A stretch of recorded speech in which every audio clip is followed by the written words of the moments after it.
Buenas noches a todos los presentes. Somos el grupo de investigación de la Maestría de Gerencia Social de Beca 18. Agradecemos su presencia esta noche aquí. Vamos a empezar rápido porque tenemos bastante información de compartir. Bueno, Beca 18 es una iniciativa del PRONAVEC, el Programa Nacional de Becas, dentro del Minedu, que se crea el año pasado, en febrero del 2012. Como todos saben, fue anunciado el 28 de julio del 2011 por el, en ese momento, ascendente presidente de la República, Ollanta Humala, que hasta el día de hoy no ha dejado de estar muy cercano a este programa, ¿no? A Beca 18. Bueno, a continuación vamos a ver uno de los videos preparados por Beca 18 para mostrar de qué se trata. Yo soy Rubeli Requejo y quiero ser ingeniera en industrias alimentarias. Soy de Chota, Choropampa, el caserío Pumalí. Yo estudié la primaria cerca de mi casa, a media hora quedaba. Cuando llegué a secundaria, tuve que separarme de mi familia para poder estudiar, ya que el colegio quedaba a 3 horas. Yo misma me cocinaba, me lavaba la ropa, tenía que atenderme sola. Ya cuando terminé mis estudios, decidí recompensar mi esfuerzo y el de mis padres, preparándome mucho para seguir una carrera. Así fue como postulé a la Universidad Nacional de Cajamarca, donde ingresé y ahora puedo estudiar normalmente gracias a Beca 18. Para mí es la gran ayuda que realmente necesito para superarme y salir adelante por mí y por mis padres. Gracias al gobierno peruano por esta gran oportunidad. Yo soy Rubeli Requejo y voy a ser ingeniera en industrias alimentarias. Perú, progreso para todos.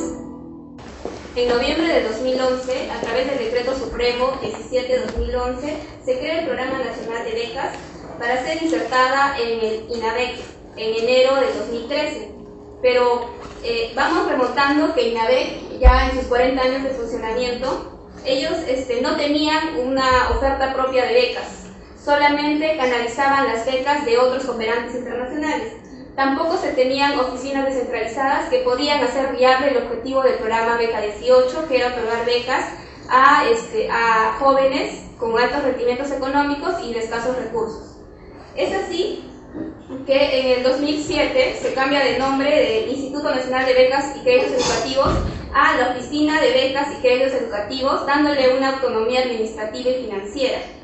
Luego, en febrero del 2012, se promulga la Ley 29837, que abre paso a la viabilidad de unir todas las becas y juntarlas en el Programa Nacional de Becas y Créditos Educativos, ¿no? Es así que ahora actualmente ha implementado 30 oficinas descentralizadas, ¿no? Una por región, y además de tener el enfoque de ciencia y tecnología en cada una de estas becas.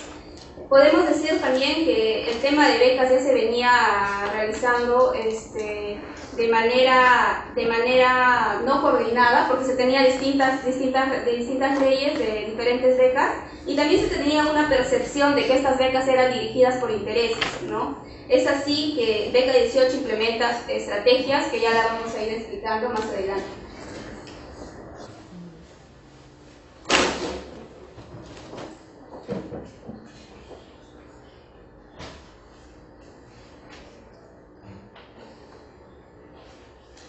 Bueno, en esta diapositiva podemos ver un cuadro comparativo en el que encontramos al Perú como uno de los países con menor acceso a la educación superior.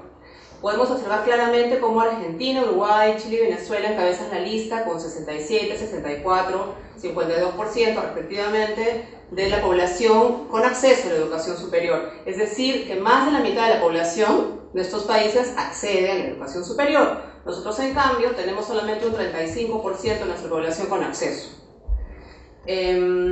Claramente podemos ver la consistencia en el tamaño de las clases medias de estos países con el acceso a la educación. Ese es el propósito de este gráfico, para nosotros mostrar cómo en nuestro caso, con una clase media menor a nivel latinoamericana, es verdad la expansión, pero aún menor que en estos otros países, es el acceso a la educación uno de los factores que dificulta la movilidad social.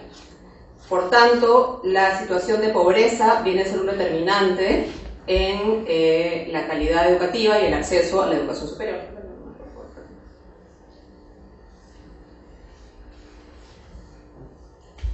Ok, la ENAJO 2012 nos muestra en este gráfico de manera contundente las brechas sociales en el acceso a la educación superior, determinadas por la situación de pobreza.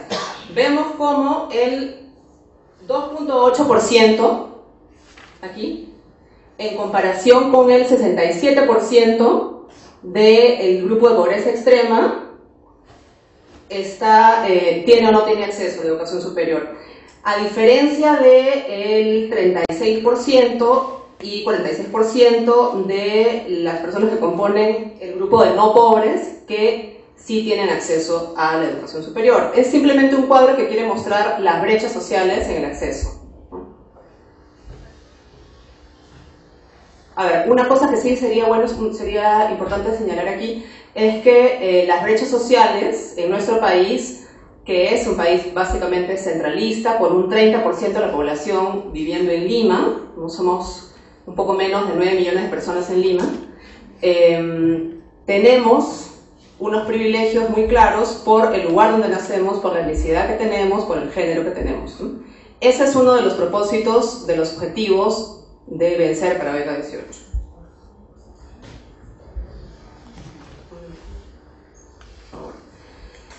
En este gráfico podemos ver la diferente probabilidad de ser o no ser pobre de acuerdo al nivel educativo. Vemos en comparación el 2005 y el 2012 como el 42% de la población sin educación tiene probabilidad de ser pobre frente a un 4% y un 2%.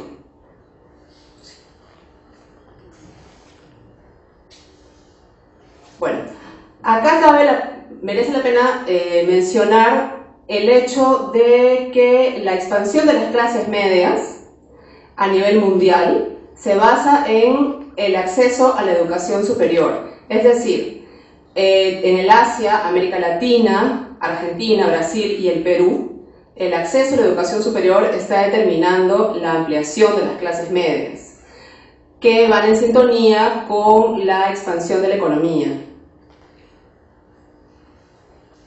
Por eso, dale una más por favor, Beca 18 corresponde con los objetivos del Ministerio de Trabajo de ampliar el nivel profesional de ciencia y tecnología, las profesiones de ciencia y tecnología. Hace poco el Ministerio de Trabajo dio una cifra indicando que tenemos un déficit de 80% de profesionales en ciencia y tecnología para cubrir las necesidades del mercado laboral. Hoy en día tenemos una gran cantidad de abogados, médicos, contadores, que son carreras consideradas tradicionales, muy útiles en la sociedad, pero para el tipo de economía al que estamos apuntando necesitamos profesionales con mayor cercanía hacia el desarrollo de este tipo de actividades. Ciencias de la vida y biotecnologías, tecnología de materiales, tecnologías de la información, comunicación, etc., que son las áreas que Beca 18 está impulsando y fomenta que los becarios estudien, ¿no? Tanto a nivel de institutos superiores como universidades, a nivel técnico y profesional universitario. Bueno. Entonces, ¿qué es Beca 18? Es una iniciativa del PRONAVEC que atiende a población históricamente relegada en el marco de la política de inclusión social, en base a criterios de meritocracia. Como se puede ver acá, se premia el talento. El objetivo principal de Beca 18 es, vía la generación de capital humano, romper con el ciclo de la pobreza de estos jóvenes talentos para insertarlos en el mercado laboral de manera eficiente y de esta manera lograr que sus familias, sus localidades y sus regiones se inserten en el mercado y logren el desarrollo.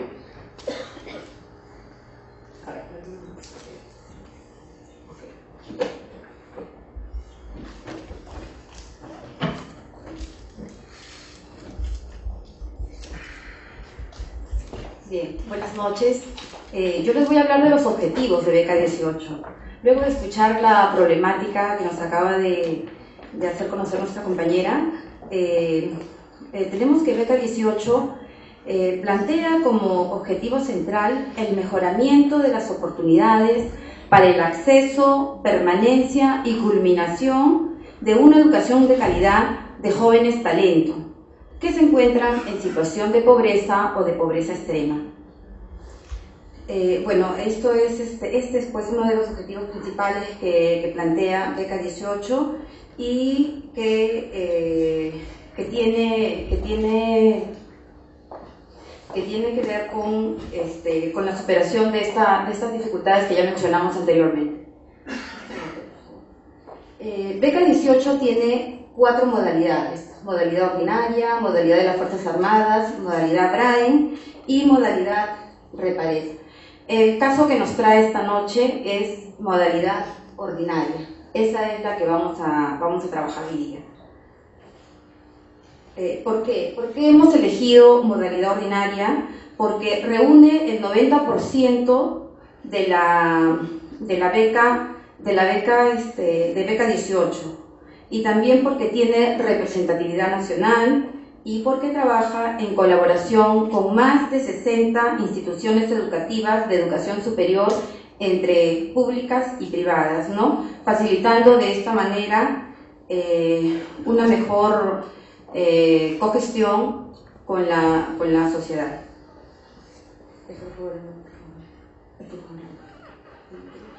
Bien, vamos a ver acá cómo empieza el programa de modalidad ordinaria. Vamos a ver que se inicia con los chicos. Estos chicos pueden elegir una carrera y postulan a la universidad o a la institución de educación superior, y si es que ingresa puede postular. Ya tenemos ahí, según el programa, tenemos que si es que ingresa, ¿no? Si es que ingresa el chico, entonces puede postular a Beca 18. ¿Sí? Luego, si cumple con los requisitos, que son tener menos de 23 años, haber estudiado en un colegio público, haber terminado sus estudios entre el año 2009, 2010, 2011 o 2012, y vivir en una situación de pobreza, que esto lo va a aclarar más adelante el CISFO. Entonces el chico puede postular. Si es que cumple con los requisitos, entonces va a pasar a un comité de selección, ¿no? que está conformado por la sociedad civil y también por el comité del mismo Beca 18, ¿no? Ellos se encargan de evaluar a este postulante, y luego es seleccionado, ¿no? Si es seleccionado, entonces se le emite una constancia de becario. Pasamos al otro, por favor. Sí. Vamos a ver qué beneficios cubre Beca 18. Primero tenemos la matrícula y la pensión académica, ¿no? El costo total es pagado por Beca 18, también una laptop para que el estudiante pueda estar al día con las tecnologías, materiales educativos que requiera según la especialidad que haya elegido, el idioma inglés u otro idioma que exija la institución donde haya postulado el estudiante, seguro médico, alimentación y el alojamiento. ¿Por qué? Porque muchas veces los chicos, por ejemplo, que vienen de provincias a estudiar a una institución acá en Lima, entonces se les tiene que pagar su habitación o su alojamiento estudiantil, y también el transporte, ¿no? Que es los pasajes que van desde la institución hasta el alojamiento, ¿no? Y también tenemos acá el ciclo 0, que dice nivelación académica, que se refiere, es como un ciclo de inducción que se le da al estudiante para poderlo nivelar académicamente. Luego también tenemos el servicio de tutoría, que está a cargo de un docente que se encarga de acompañar al becario durante todo lo que dure sus estudios, ¿no?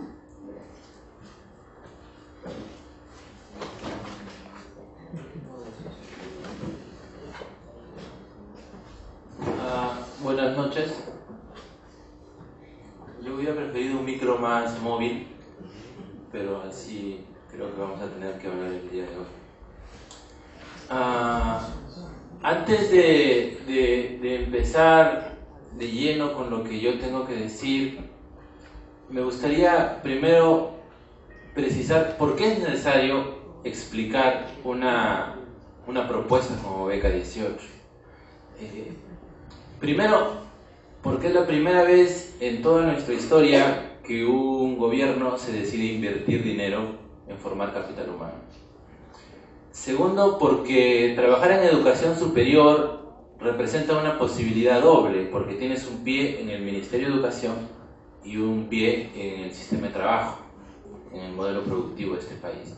Y se piensa transformar el modelo productivo, lo que se necesita es justamente, digamos, invertir en educación.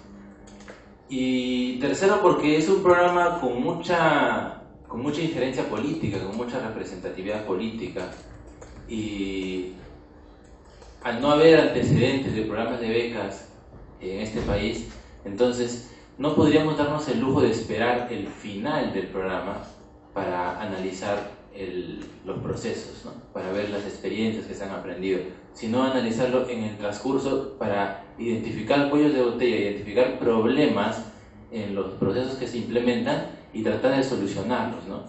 A diferencia de otros programas sociales que implementa este gobierno, un programa de educación superior es un programa que te involucra a 3 a 5 años dependiendo del tipo de educación que sigas. Eso ya complica un poquito las cosas. Bueno, eso para precisar un poco. El ámbito de todo el programa Beca 18 es a nivel nacional. Como bien han mencionado mis compañeras anteriormente, dentro de Beca 18 existen varias modalidades, ¿no? Actualmente, por ejemplo, se acaba de crear una modalidad que es Beca 18 Albergues, para justamente jóvenes que proceden de albergues. Y nosotros estamos haciendo el análisis en aquella modalidad que es un poco más, digamos, representativa, ¿no? Que es la modalidad, lo que llaman la modalidad ordinaria. Y esa modalidad, pues, tiene representatividad a nivel nacional. Una vez que hemos analizado toda la experiencia que se trabaja con Beca 18, tiene 2 años recién el programa, podemos identificar claramente 2 procesos, 2012 y el 2013. Y la diferencia es sustancial, me parece que se ve en este cuadro, ¿no? Las zonas más oscuras son aquellas donde hay más beneficiarios del programa. Entonces nosotros podemos ver cómo en la gestión del 2013 se da una mayor, digamos, una descentralización en el otorgamiento de las becas, especialmente a zonas de la selva, especialmente a zonas por ahí del trapecio y bueno, también en zonas como Junín, ¿no? A ver, dale una más, por favor. Hemos analizado cuáles podrían ser las estrategias, cuáles son las estrategias del programa y hemos podido identificar estas 5 estrategias. Primero, una selección eficiente de beneficiarios. Primero porque es un programa focalizado y ahora nosotros sabemos que de algún modo trabajar con población de pobreza extrema no es quizá lo más adecuado si queremos hablar de alto rendimiento académico, ¿no? Porque es justamente esta población la que está expuesta a un sistema educativo básico más deficiente. Entonces, lo que se busca es justamente que los que sean beneficiarios del programa estén en mejores condiciones, no solamente para acceder, sino para mantenerse y culminar. Porque el objetivo de Beca 18 no es dar becas, y eso también es una cosa interesante. No es dar becas, sino aportarle al país profesionales. Entonces, la gran visión no se centra en el plazo inmediato, se centra a fin de carrera. Entonces, la selección del beneficiario tiene que hacerse en ese perfil. Ok, entonces la selección eficiente además incluye una adecuada focalización. que por la misma ley de presupuesto público en este país pasa por otro ministerio, específicamente por el MIDIS, ¿no? Por el Sistema de Focalización de Hogares. Entonces, Beca 18 establece una alianza muy profunda interministerial para poder llevar adelante la focalización y la selección, digamos, eficiente de los beneficiarios. Segundo, eliminar barreras de exclusión.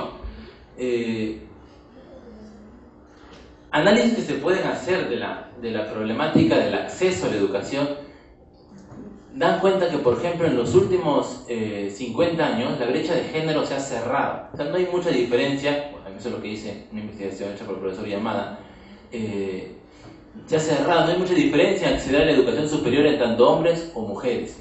Sin embargo, en temas de carreras que tienen que ver con ciencia y tecnología, aún la brecha se mantiene.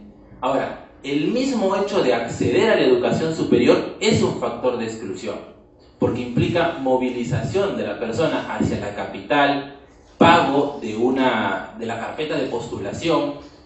Al ser una competencia implica una inversión en una academia preuniversitaria o no, o sea, solamente para postular, o sea, ni siquiera para, ya una vez adentro, solamente para poder postular, ¿no?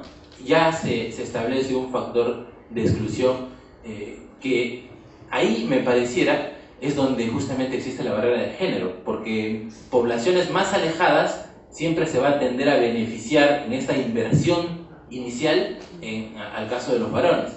Entonces, una vez identificado este problema por parte del área técnica del programa, se implementa una estrategia que justamente sería cómo se puede eliminar esa barrera históricamente establecida de exclusión social. Bueno, eso lo vamos a explicar un poquito más adelante. Lo otro es el tema de filtración nula, es un objetivo. Haciendo un análisis de demanda tenemos más o menos 300.000 jóvenes en el país que estarían en condiciones de ser beneficiarios de un programa de becas.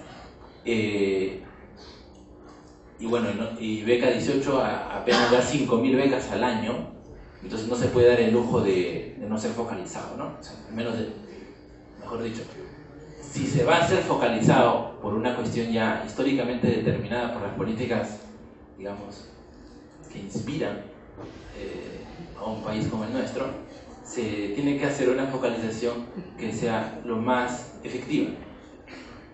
El cuarto es el modelo 100%, ese es el nombre que se le ha dado dentro del programa, ¿no? Que justamente busca lograr que 100 beneficiarios, 100 graduados. Ahora, esto pues es un ideal, ¿no? Nosotros sabemos que más o menos el 30% de los ingresantes a la educación superior en general tiende a desertar en el transcurso del primer año, ¿no?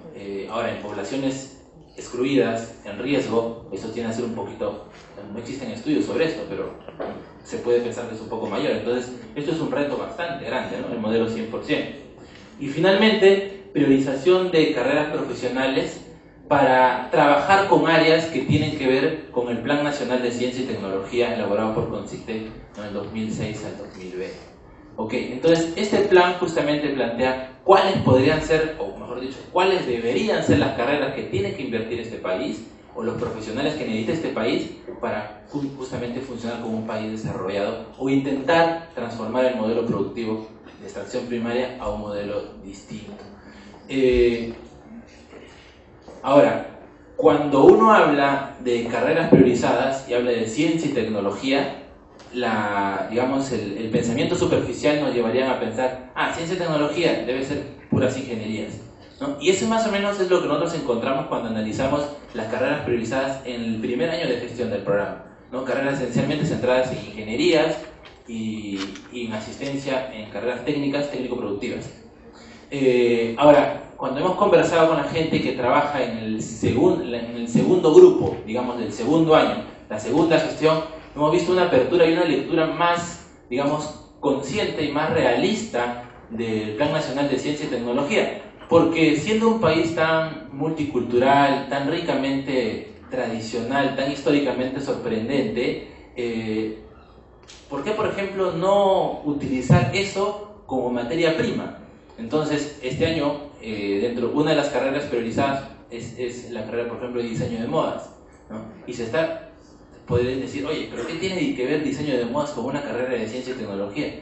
Bueno, tiene que ver esencialmente porque los jóvenes beneficiarios de esa carrera, por ejemplo, proceden de comunidades nativas, y sería hermoso ver cómo toda la tradición de las comunidades nativas, todo el juego de sus colores y toda su cultura misma puede verse reflejada en un indicio de industrialización de esos procesos para producir, por ejemplo, telares muchísimo más.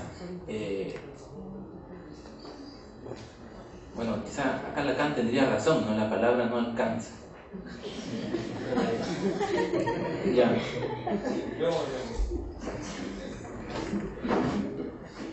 El Ministerio de Educación, como ente rector de políticas educativas, desprenden dos viceministerios.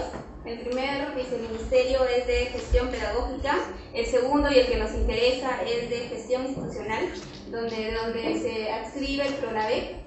El PRONAVEC tiene como consejo directivo a 7 instituciones, de las cuales está el MINEDU en su consejo directivo, el Ministerio de Trabajo, la PCM, un representante de CEPLAN, de la ANGR, que es la Asamblea Nacional de Gobiernos Regionales, ¿no?, donde que se ve la actuación de ellos, el CINEACE y el Ministerio de Salud.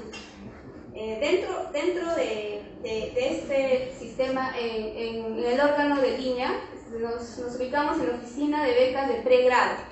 Este órgano de línea van a ser divididas por actividades. Si bien cada órgano de pregrado, posgrado replican las mismas funciones, pero el público objetivo es diferente al cual se dirige. También cabe resaltar que dentro del reglamento de organizaciones y funciones no está considerada como PRONAVEC misma, ¿no?, dentro del reglamento. Se podría decir por los cambios constantes que ha venido haciéndose para el funcionamiento de este programa. A su vez, tenemos como órgano de línea también las unidades de coordinación y la unidad de enlace de becas y créditos educativos, las que funcionalmente debieran estar dentro de cada oficina de becas, porque es así como ellos coordinan con cada uno directamente. Asimismo, el siguiente, por favor, asimismo, en la oficina de becas pregrado, lo único que hemos encontrado es una estructura orgánica por equipos de trabajo, ¿no?, las que van a ver, ¿no?, y las que al costado hemos propuesto. Hay un equipo de gestión, ¿no?, que está como órgano de línea, ¿no?, y ahí está planificación, administración y elaboración técnica de informe. Esto se podría decir por la flexibilidad que tiene este tipo de trabajo. A diferencia del ministerio, que tiene una estructura formal y de jerarquía bastante rígida, la oficina de becas de pregrado es bastante flexible y reactiva, ¿no?, al punto de en el proceso de estar implementando, por ejemplo, la oficina de tutoría, la oficina de gestores, ¿no?, que nacen por el exceso de funciones y por la transferencia de esas funciones a esa oficina. Cabe resaltar también que inicialmente, con el programa en agosto de 2012, empiezan a laborar 2 personas en esa oficina.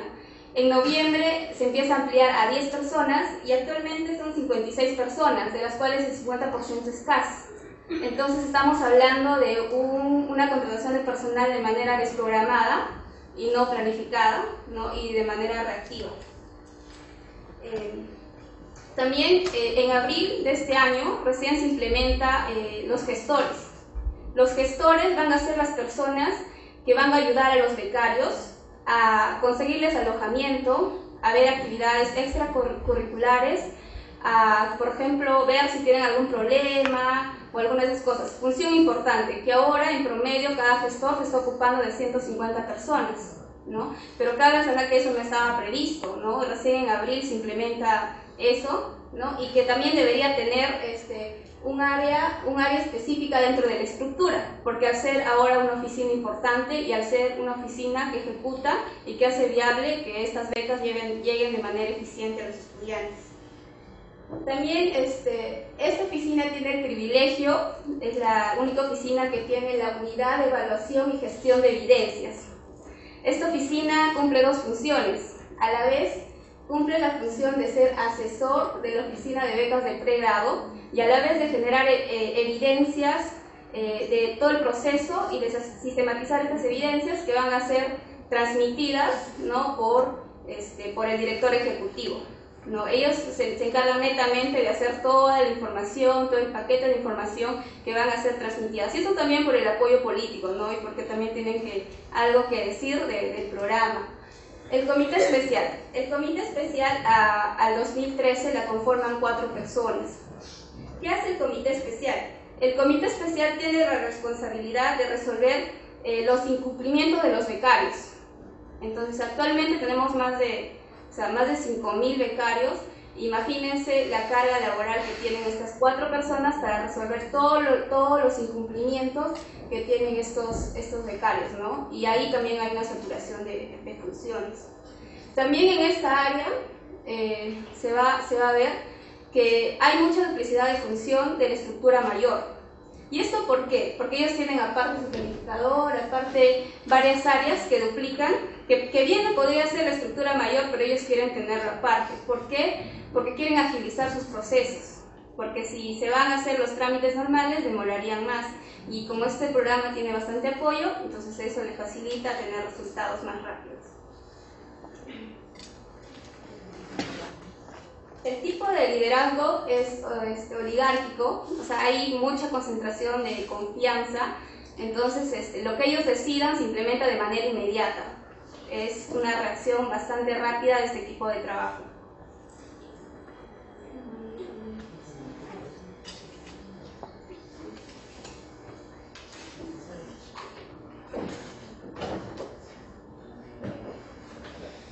A ver, ya. Si asumimos que el programa, o sea, que la oficina de pregrado fuera así una unidad productiva, lo que entraría al inicio sería justamente el público objetivo y lo que sale al final son los profesionales. ¿Ya? Ese, digamos, sería como una fábrica. Ok, entonces hemos identificado 3 procesos claros en todo esto. El primero es el proceso de convocatoria de aquellos que van a entrar. Luego es la entrada, no puede entrar cualquiera, hay un proceso de selección.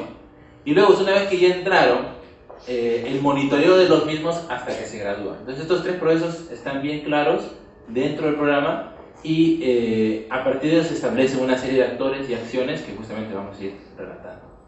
Ok, bueno, ¿cómo se asegura la transparencia de un programa de esta categoría? Bueno, hay varios filtros. El primero es que se trabaja siempre con el CISFO. El CISFO es quien da la autoridad acá y por eso Beca 18, por ejemplo, se jacta de tener una filtración cero, porque todos aquellos que son beneficiarios han pasado por el CISFO, asumiendo también que el CISFO es infalible, ¿no?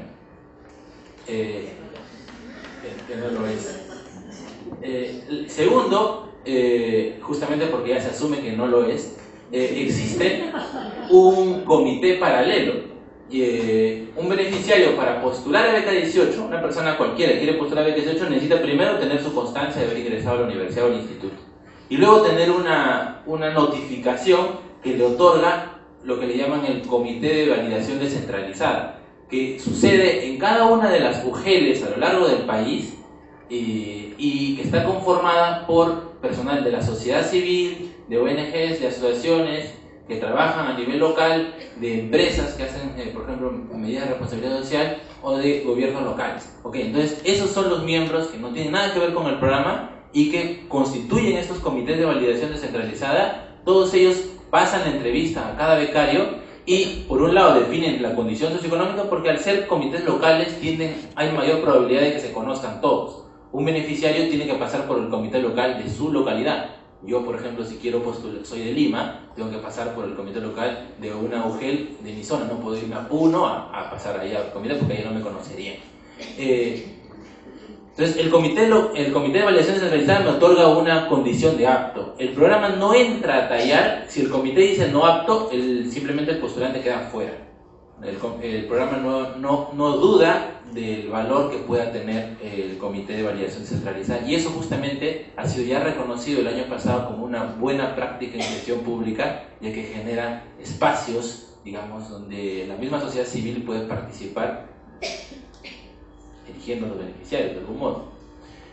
Luego, una vez que ya, digamos, una persona tiene todos sus papeles en regla y ya postula beca 18, la selección, digamos, tenemos para dar 5.000 becas y se tienen, como esta convocatoria del 2013, por ejemplo, se tienen más o menos 15.000 postulantes. ¿Cómo se eligen esto? Primero hay un tema de asignación de cuotas por departamentos, ¿no? Donde se da priorización, por ejemplo, al tema de ruralidad en un departamento, al tema de pobreza multidimensional, no pobreza monetaria, sino pobreza multidimensional, se da a la concentración de demanda potencial que hay en un departamento.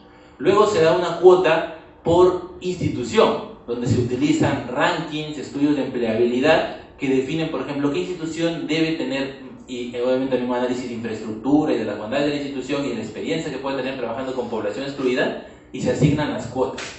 Y finalmente, o sea, por un lado tenemos las cuotas de departamentos, por otro lado tenemos las cuotas a las instituciones y finalmente la cuota al estudiante, digamos, ¿no? Donde esa cuota al estudiante pasa por, primero, el promedio que tienes del colegio, priorizando las notas en matemáticas y ciencias de tercero, cuarto y quinto, que ya, bueno, existe evidencia que prueba que la nota del colegio de modo global no necesariamente es un buen indicador de que te va a ir bien en la universidad, pero sí es un buen indicador el promedio que tú tienes de tercero, cuarto y quinto en matemáticas y en curso de ciencias. Okay. Ese promedio se ha considerado, ¿no?, para la cuota del becario, del postulante. Luego hay una cuota por el orden de mérito que sacas en la institución, ¿no? Y es una cuota relativizada al número de postulantes. O sea, si postularon 10 y tú estabas en el primer puesto, tienes un 0.1 de posibilidades. Pero si postularon 1000 y tú estás en el primer puesto, tu ratio es muchísimo mayor, ¿no? Porque luego se saca un logaritmo. Y finalmente hay una cuota también por condiciones de exclusión. Por ejemplo, si eres mujer tienes un puntaje más, si vienes de una zona rural tienes un puntaje más, si eres pobre extremo un puntaje más, si tus padres son analfabetos tienes un puntaje más, si eres hijo de ronderos un puntaje más, si tienes discapacidades un puntaje más, si tu lengua materna es no castellana tienes un puntaje más. Ok, bueno, todos estos factores entran en un algoritmo matemático que finalmente, ya todo está sistematizado, se otorga la beca. Este es un implemento que se ha hecho para el segundo año de gestión y vamos a ver justamente resultados bastante interesantes, porque el primer año de 10 becarios, 8 eran varones y 2 eran mujeres, que más o menos es el reflejo de lo que existe en la realidad de la educación superior. Sin embargo, para el segundo año, o sea, cuando has implementado todos esos procesos, por ejemplo, de técnica, se tiene que 5 mujeres y 5 varones, ¿no? Se tiene el 80% de población en condición de extrema pobreza, ¿no? Eso vamos a ir viendo eso. Dale, por favor. Bueno, actores, en torno a la convocatoria, tenemos, bueno, al mismo Pronavec que se encarga de hacer toda la difusión, todos los banners, etcétera. Las instituciones de educación superior que juegan específicamente en el segundo año, en el 2013, justamente para romper las barreras de exclusión, que era esta inversión inicial que se tenía que hacer. El Pronavec convoca a las instituciones y hacen convenios, ¿no?, donde la institución, como una entidad privada, corre el primer riesgo de decir: yo voy a no asumir una actitud pasiva como se ha asumido tradicionalmente en las instituciones de educación superior, de esperar que lleguen a su recinto aquellos postulantes. No, en este caso las instituciones salen a zonas focalizadas que el mismo programa, bueno, el área técnica del programa ha definido cuáles son los distritos más pobres, además donde hay mayor demanda potencial de este país, ¿no? Y se les brinda como una guía de ruta a estas instituciones, y ellas salen a lo largo y empiezan a hacer exámenes descentralizados, focalizados y gratuitos. Obviamente el examen a la institución le cuesta, ¿no?, pero al postulante no le cuesta. El postulante además tiene la libertad de postular el número de instituciones que quiera. O sea, yo si veo que en mi comunidad viene la UCIL, viene la Pacífico, viene San Marcos, viene la Católica o viene Senati, yo puedo dar exámenes a cualquiera y luego elijo con cuál postular. Solamente puedo postular el programa con una sola, pero puedo dar exámenes con cualquiera. Es el rol de la población objetivo, que también tiene un rol ahí. Las SUGELES, como habíamos comentado, el hecho, por ejemplo, de organizar estos comités de validación, y los gobiernos regionales, que sucedieron, por ejemplo, con el caso que tenemos acá en Católica. Católica decidió no hacer exámenes descentralizados, entonces el mismo programa trabajó con los gobiernos regionales trabajaron con empresas a través de responsabilidad social y agarraron a los jóvenes que estaban ahí y los trajeron. Los trajeron un sábado en la noche, domingo estaban acá, dieron el examen de católica y el domingo estaban volviendo a su comunidad. Entonces, ese es el rol que tiene dentro del proceso de convocatoria. En el proceso de selección, bueno, el PRONAVEC, haciendo toda esta alucinada del algoritmo que le he comentado, las instituciones mismas brindando todos los beneficios a los estudiantes para que puedan postular, es decir, un certificado claro, en algunos casos brindando sus instalaciones mismas para que puedan acceder, porque toda la postulación es en línea, no hay postulación en físico, toda la postulación es en línea. Segundo, los postulantes asegurando que toda la información que brindan tiene carácter de veracidad y esto se hace como una declaración jurada, y el CISFO, ¿no? Nuestros queridos amigos del CISFO, que nos garantizan que todo postulante tiene que ser pobre o por extremo. ¿Okay? Y bueno, en el monitoreo de los becarios, el mismo PRONAVEC, que asume acá un rol más activo ya de seguimiento, tutoría, las instituciones garantizando la idoneidad de la formación y educación superior, los becarios, ¿no? Asumiendo el rol histórico que les corresponde como becarios, y las aseguradoras de salud que brindan justamente el servicio de seguro de salud.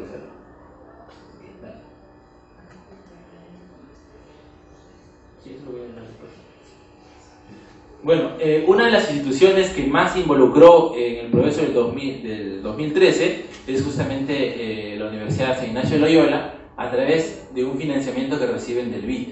¿No? El Banco Interamericano de Desarrollo financia a la Universidad San Ignacio de Loyola. La universidad, bueno, duplica su infraestructura, está en proceso de duplicar su infraestructura, y adquiere una serie de móviles, o sea, de vans, ¿no? Y a través de estas vans hacen un recorrido por todo el país, contratan gente específica que va a los caseríos y empieza a buscar, a recolectar a este público, digamos, que en su vida podría ni siquiera pensar en postular, porque el solo hecho de pensar en postular ya implica un gasto que no están en condiciones de hacer. ¿Okay? Entonces, esto es un testimonio que se sacó justamente de uno de los jóvenes. Hay un video en YouTube, si ustedes desean, donde pueden ver, es un video financiado por el BID también, así que es bastante agradable, ¿no? De esto, la Universidad Ignacio de Loyola, bueno, la primera universidad que está en lugares más recónditos, ¿no? Esta iniciativa de hacer exámenes descentralizados y gratuitos es reconocida por el BID y financia, o sea, crea un fondo semilla en USIL para que justamente puedan seguir implementándose ese tipo de actividades. ¿Okay? Bueno, algunos cuellos de botella. En el proceso de convocatoria, ¿no? Falta normalización, falta estandarización de procesos. Lo que nos hemos dado cuenta es que se está construyendo a medida que se va avanzando, ¿no? Es como decía el profesor Castro, la política social se va haciendo a medida que se va, específicamente Castro se aplica de cajón. El programa se va estructurando, se va construyendo a medida que se va haciendo. Si uno compara la primera gestión del 2012 con la gestión del 2013, o sea, son absolutamente diferentes. Y eso en base a que existe un proceso de sistematización continua.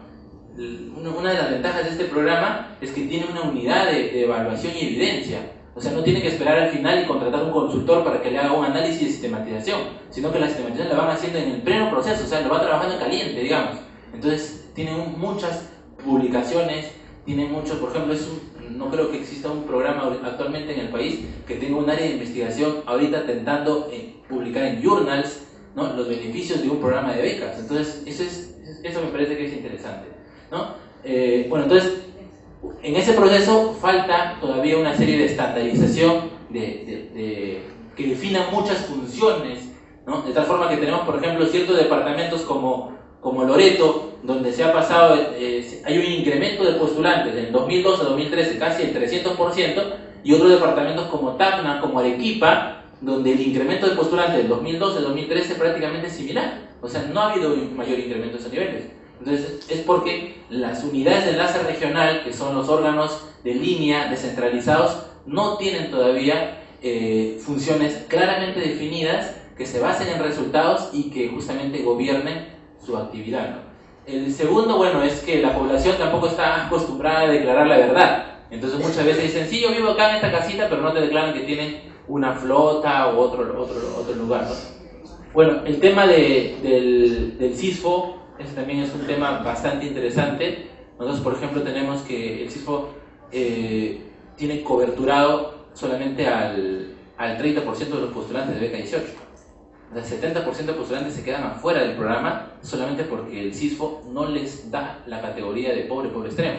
Solamente para decirles, conversamos con la gente, por ejemplo, de AIDESET, ¿no? Ellos tienen 300 jóvenes de comunidades nativas, Ashuales, Ashánicas, Chipivos, Nomachigengas, etcétera, que no pueden ser beneficiarios de beca 18 porque el CISPO todavía no ha ideado una forma de hacer su focalización en estos casos. La focalización que tiene que ir a la casa a medir tu caso como es, pero como viven tan lejos, simplemente dicen no vamos, entonces se quedan fuera de estos programas justamente por una cuestión del CISPO. A ver, ya.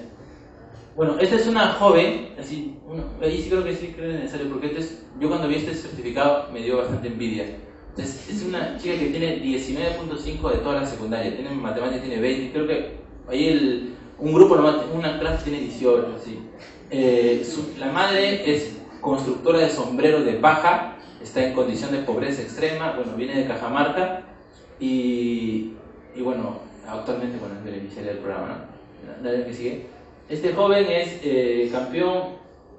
subcampeón latinoamericano de robótica, es hijo de un técnico de un mercado, un técnico electricista, que obviamente jamás podía pagarse una universidad, pero siempre lo ayudaba el papá y bueno, ahora está estudiando ingeniería mecatrónica. Del 2010 al 2013 vemos un incremento del gasto que hace el Estado en tema de becas, ¿no? En 2010 se financiaban 77 jóvenes con plata del Estado estudiando y en 2013 vemos que son casi más de 11.000 jóvenes financiados por plata del Estado. Estos son los exámenes, los resultados de los exámenes centralizados y gratuitos, más de 25.000 postulantes, ¿no? Justamente población de condiciones más extremas de pobreza. El 92% de las becas se otorgan fuera de Lima. ¿Vale? Por ejemplo, en Loreto tenemos, ¿no? Zonas de Dantén de Marañón, bueno, etc. Son cosas que se puede pasar. Más o menos, miren, el 72% de los beneficiarios son pobres extremos, 28% son pobres, 50-50 en el tema de hombres y mujeres. Esto es la gestión del 2013. Miren, el 74% provienen de provincias que no son capital de departamento. Bueno, algún tema también de beneficio múltiple, ¿no? Más o menos el 31% de los beneficiarios proceden de hogares que son beneficiarios de algún otro programa social del Estado. El 90% de las carreras que se están financiando actualmente son carreras de ciencia y tecnología, pero también tenemos, por ejemplo, el 3% que son carreras de educación intercultural bilingüe, y esto no se ha podido ampliar porque los interesados en educación intercultural bilingüe son justamente las comunidades nativas, que son las más perjudicadas en el tema del CISPO. ¿Okay? Bueno, no existen antecedentes de un programa de becas en este país, por lo tanto esto está en proceso continuo de creación y hay una alta probabilidad de cometer errores, ¿no? La búsqueda de trabajo justamente se incita a que exista una coparticipación de las instituciones, del Estado como ente regulador, como ente rector, ¿no? De las asociaciones, de la sociedad civil, de los mismos postulantes. El tema de la focalización es un tema que está bastante pendiente de definirse, cómo se debe hacer una focalización adecuada para un programa de becas. Eso todavía no se ha discutido, todavía no se ha pensado discutir en este país. Lo otro es que hay subprocesos que están reconocidos como buenas prácticas, como por ejemplo el Comité de Validación Descentralizada. Y esto me parece que es clave, ¿no? Que ya se está dando también. ¿Cuál es la mejor forma de medir un programa como este? Yo creo que esto es muy personal, que si se pretende cambiar el modelo productivo de este país, eso no se va a hacer centrándose solamente en el país. O sea, pensar en el Perú, alejado de América Latina o excluido, como si fuera una isla que cambia su modelo productivo y se convierte en un país desarrollado, donde hay países de la zona que siguen todavía en su marasmo, eso no se puede hacer. Un programa de becas, entonces, que quiere tener injerencia a nivel de desarrollo del país, tiene que verse replicado en diversos países. Y más si es un programa de esta naturaleza. Entonces, ¿cómo se va a ver replicado un país en otros países? Perdón, ¿cómo se va a ver replicado un programa en otros países? Netamente evaluando el impacto que puede tener esto. Ahora, existen evaluaciones de impacto actualmente en curso del programa Beca 18. Uno está a cargo del MED, ¿no? Y el otro está a cargo del BID. Están haciendo dos evaluaciones de impacto simultáneas justamente para evaluar temas de empleabilidad, salario, capital social y uso de tecnologías. Y bueno, me parece que el tema de Beca 18 que logra vencer una barrera histórica, eso también es un tema reconocido. A ver, como para redundar en algunas ideas importantes y resumir todo lo que hemos visto. Primero, Beca 18 ha empezado el año pasado, tiene 1 año y medio. O sea, la primera convocatoria ha sido el 2012, la segunda convocatoria ha sido el 2013, poco antes del último trabajo escrito que hemos realizado para este curso. Por tanto, un montón de información está en proceso. Y si bien es cierto que cuenta con un equipo que sistematiza constantemente la información, hay muchísima información en el aire y solo es posible hablar de resultados del primer momento del proceso de Beca 18. Tengan en cuenta que el objetivo de Beca 18 es el acceso, el mantenimiento y la culminación del proceso educativo en educación superior de calidad de jóvenes pobres extremos y su adecuada inserción al mercado laboral para romper un ciclo de pobreza. No va a ser posible medir eso en 1 año y medio de ninguna manera.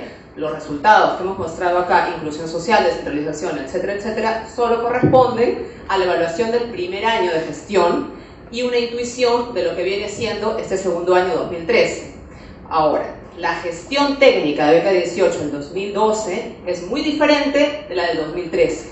Tanto así que en este año hay 5 premios recibidos, premio al talento, premio a las buenas prácticas, etcétera, etcétera, distintos, que no tenemos tiempo de mencionar en este momento, y el año pasado solo ganaron 1 o 2 premios.